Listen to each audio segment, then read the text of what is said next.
Hey guys, Carpet Hero here, and I'm going to show you the two methods I use for detecting urine in a carpet.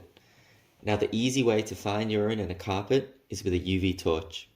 It's the phosphorus in the urine that makes the contaminated areas glow when exposed to a UV light.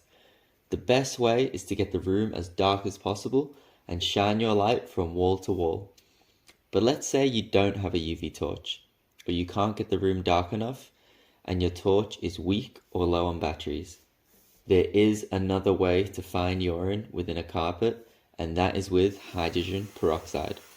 As you can see, when the hydrogen peroxide comes into contact with the urine, there is a foaming effect. This doesn't happen when it contacts the carpet, just the urine.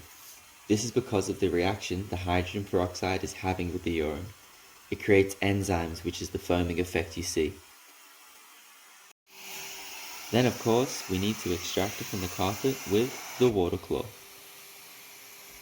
You then use hot water extraction and be sure to give an extra thorough rinse to the urine affected areas.